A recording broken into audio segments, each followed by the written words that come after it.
করো, তুমি দাবি করো আমি মুহাম্মাদের উম্মত, তুমি দাবি করো আমি মুসলমান, তুমি দাবি করো আমার নবী আমাকে শাফায়াত করবে, তুমি দাবি করো আমার নবীর শাফায়াত নিয়ে আমি জান্নাতে যাব, তাহলে তোমার সামনে নবীর খতমে নবুয়তকে সংরক্ষণের ব্যাপারে যখন তোমাকে ডাক দেওয়া হয়, নবী আলাইহিস সালাতু ওয়াস সালামের দুশমনদেরকে প্রতিহত করার জন্য, তখন কেন তুমি আমার বিরুদ্ধে কথা বলো, তখন কেন তুমি আমার বিপক্ষে দাঁড়াও? বোঝা গেল তোমার উপর ঠিক হলেও ভিতর ঠিক হয়নি, ভিতর ঠিক হয়নি, ভিতর ঠিক হয়নি। এজন্য ভিতর ঠিক করতে হবে। কি ঠিক করতে হবে?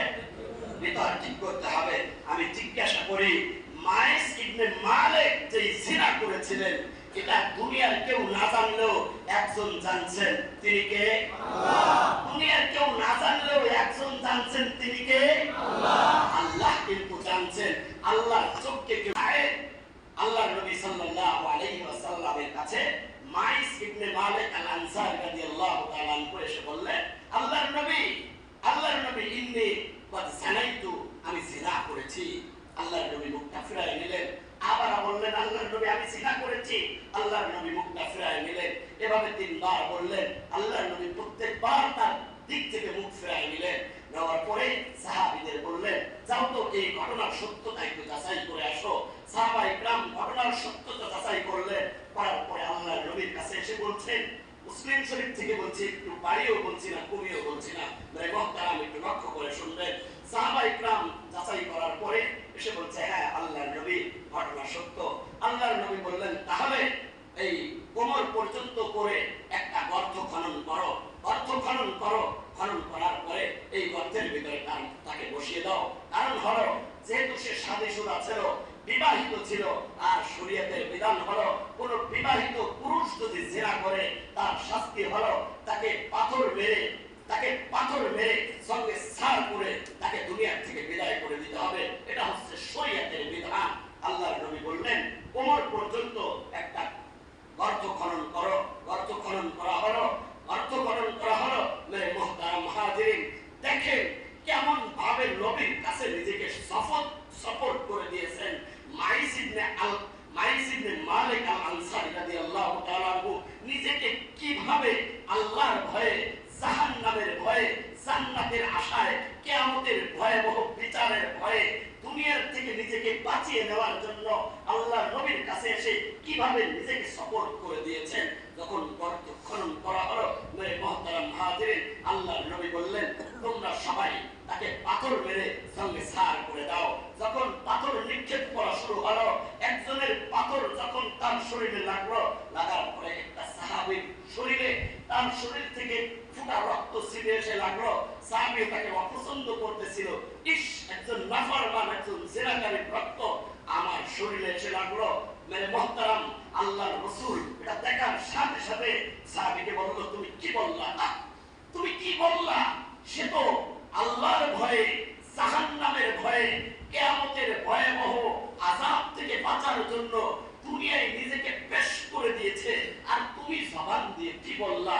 তুমি কি জানো তার কি তাজকিয়া হচ্ছে, তাকে কিভাবে শুদ্ধ করা হচ্ছে, সে কিভাবে পবিত্র হয়ে যাচ্ছে, সে কেমন তওবা করতেছে?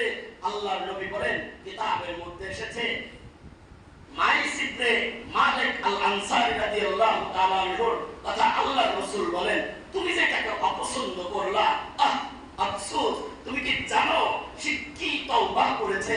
তার তওবা যদি গোটা বিশ্ববাসীর সমস্ত গুনার বিপক্ষে এটাকে যদি বন্টন করে দেওয়া হয়, সমস্ত বিশ্ববাসীর যত গুনাহ করেছে সকলের গুনাহ মাফ হয়ে যাবে। সুবহানাল্লাহ।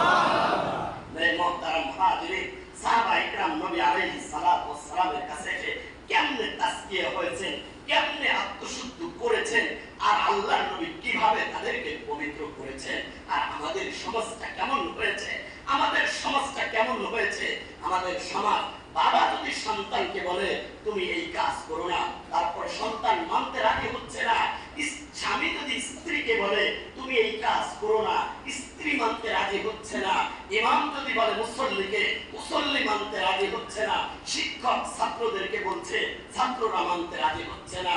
ওরে মুহতারাম মুহাজিরিন, এজন্য আফসোসের সাথে বলছি, আফসোস বসে বসে দিনের আল্লাহর দেওয়া কান দিয়ে আল্লাহর দেওয়া চোখ দিয়ে দেখে দেখে আল্লাহর নিয়ামতগুলো ভক্ষণ করতেছি, কিন্তু আল্লাহ পাক রব্বুল আলামিন যে নবী পাঠিয়েছিলেন ওই নবীকে চিনলাম না, ওই নবীর মহব্বত দিলে ঢুকাইলাম না। আপনাকে যদি কোনো মানুষ যদি বলে তোমার বাবার নাম আব্দুল্লাহ, এটা না বলে যদি এলান দেয় তোমার বাপ হচ্ছে আব্দুর রহমান, তুমি তো চেতে যাও। তোমার বাবার নামে যদি কেউ কুৎসা রটনা করে, তোমার বাবাকে যদি কেউ একটা গালি দেয়, তোমার মাকে যদি কেউ একটা গালি দেয়, তোমার সন্তানকে যদি কেউ একটা থাপ্পড় দেয়, তাহলে তুমি তার প্রতিবাদ করো। আমার কষ্ট হলো, আমার আফসোস হলো। তুমি দাবি করো আমি মুহাম্মাদের উম্মত, তুমি দাবি করো আমি মুসলমান, তুমি দাবি করো আমার নবী আমাকে শাফায়াত করবে, তুমি দাবি করো আমার নবীর শাফায়াত নিয়ে আমি জান্নাতে যাব। তাহলে তোমার সামনে নবীর খতমে নবুয়তকে সংরক্ষণের ব্যাপারে যখন তোমাকে ডাক দেওয়া হয়, নবী আলাইহিস সালাতু ওয়াস সালামের দুশমনদেরকে প্রতিহত করার জন্য, তখন কেন তুমি আমার বিরুদ্ধে কথা বলো? তখন কেন তুমি আমার বিপক্ষে দাঁড়াও?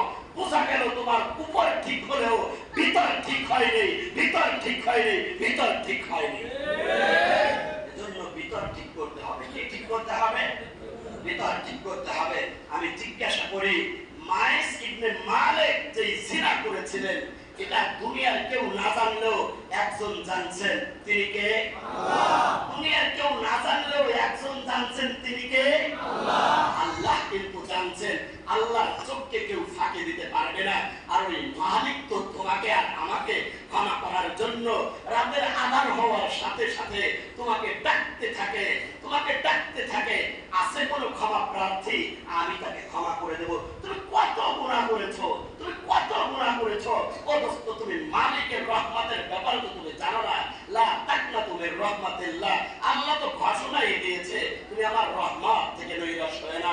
এজন্য মেরে মুহতারাম মুহাজিরিন, কোনো শর্ত নাই, কোনো শর্ত নাই, কোনো শপথ নাই। মালিককে ডাক দিয়ে, মালিকের কুদরতি পায়ে সাজদা দিয়ে, মালিকের কুদরতি পায়ে পড়ে, মালিকের কাছে তওবা করে, জীবনের সমস্ত গুনাহ মাফ করিয়ে পবিত্র হয়ে দুনিয়ার থেকে চলে যাওয়ার জন্য আল্লাহ সুযোগ দিয়েছেন। আল্লাহ বলেছেন ফাযকুরুনি আযকুরকুম ওয়াশকুরুলি ওয়ালা তাকফুরুন। এখানে কোনো শর্ত দেওয়া হয়নি, এখানে কোনো শর্ত দেওয়া হয়নি। আল্লাহ সরাসরি বলছেন ফাযকুরুনি, তোমরা আমাকে ডাকো, আযকুরকুম, আমি তোমাদেরকে স্মরণ করব। আমাকে তুমি ডাকবা, আমি তোমার ডাকে সাড়া দিব। আমাকে তুমি ডাকবা, আমি তোমার ডাকে সাড়া দেব। কিভাবে সাড়া দেব? মেরে মুহতারাম হাজিরিন, সময় সংক্ষেপ। মেরে মুহতারাম, আল্লাহর নবী বলেন কিভাবে সাড়া দিবে? আপনি আল্লাহর রাহে এক কদম আগায় যাবেন, আল্লাহর রহমত আপনার দিকে 10 কদম আগায় আসবে। এজন্য মেরে মুহতারাম হাজিরিন, নবীর মহব্বত দিলে আছে তো ইনশাআল্লাহ? ইনশাআল্লাহ বলে আছে তো ইনশাআল্লাহ? আছে তো ইনশাআল্লাহ? আরে বাবা, আমি তো মনে করি বাবা নামাজ না পড়লেও, যুবক রোজা না রাখলেও, বাবা সঠিকভাবে যাকাত আদায় না করলেও, আল্লাহ আল্লাহর নবীর ব্যাপারে কারোর সাথে আপোষ করবে না। কথা বলে ঠিক না? নামাজ ঠিকভাবে না পড়লেও, রোজা ঠিকভাবে আদায় না করলেও, যাকাত ভালোভাবে আদায় না করলেও, সে শরীয়ত সম্মতভাবে পরিপূর্ণ চলতে না পারলেও আল্লাহ আল্লাহর রাসূলের ব্যাপারে তার সামনে কথা বলবে আর এটা মেনে নেবে। কমপক্ষে এমন যুবক শাহজালাল মুজাররদে ইয়ামানির জমিনে তৈরি হয়নি, বাংলার জমিনে এটা তৈরি হয়নি, আর হবেও না ইনশাআল্লাহ। আল্লাহ পাক রব্বুল আলামিন আমাদের সকলকে আল্লাহর নবীর ভালোবাসা নিয়ে যাওয়ার তৌফিক আল্লাহ দান করুন। সকলে বলি আমিন।